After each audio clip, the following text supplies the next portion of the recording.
बहुत समय पहले की बात है। एक छोटा सा गांव था, पहाड़ों के पास, फूलों से भरा और हमेशा धूप में नहाया हुआ। उस गांव में रहती थी एक प्यारी और बहुत ही शांत बच्ची, मीना। मीना ज्यादा बोलती नहीं थी, लेकिन उसकी आंखों में हमेशा एक चमक होती थी और उसका दिल बहुत बहुत मुलायम था। एक दिन मीना जंगल की तरफ जा रही थी। तभी उसने एक पेड़ के नीचे कुछ हिलते देखा। पास जाकर देखा तो वहां एक चिड़िया थी, रक्त से लथपथ, एक पंख टूटा हुआ और उसकी सांसें तेज थीं, जैसे वो डर में हो। मीना ने घबराकर इधर-उधर देखा। फिर उसने अपनी दुपट्टे से चिड़िया को धीरे से उठाया और अपने घर ले आई। वहां अपनी माँ की पुरानी दवाई की शीशी से उसने चिड़िया के पंख पर हल्दी और शहद लगाई।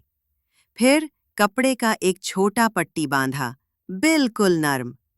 चिड़िया ने आंखें झपकाईं, जैसे वो धन्यवाद कह रही हो। कई दिन तक मीना ने चिड़िया को खाना खिलाया, उसे सहलाया और उसे अपने छोटे से कमरे में एक नरम टोपी के अंदर बिस्तर बनाकर दिया। चिड़िया अब ठीक हो रही थी, लेकिन उड़ नहीं पा रही थी। मीना ने कभी शिकायत नहीं की, बस हर दिन उसके साथ बैठती, कहानियां सुनाती और मुस्कुराती। फिर एक रात, जब पूरा गांव सो रहा था, चिड़िया अचानक चमकने लगी। उसकी पंखों पर सुनहरी रोशनी बह रही थी, जैसे कोई चांदनी उसमें समा गई हो। मीना की आंखें खुली की खुली रह गईं। चिड़िया बोली, तुमने मुझे बचाया, मीना, बिना कोई सवाल पूछे।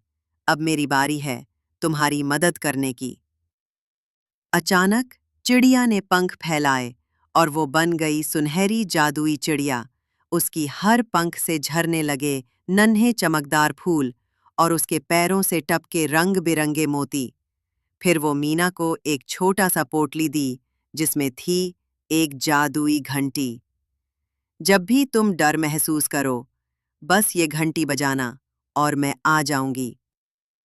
और सचमुच, जब जब मीना अकेली महसूस करती, जब उसके पापा बीमार हो जाते या माँ का हाथ जल जाता, वो घंटी बजाती और चिड़िया तुरंत आ जाती, कभी दवा लेकर, कभी बारिश रोककर, कभी सिर्फ गले लगा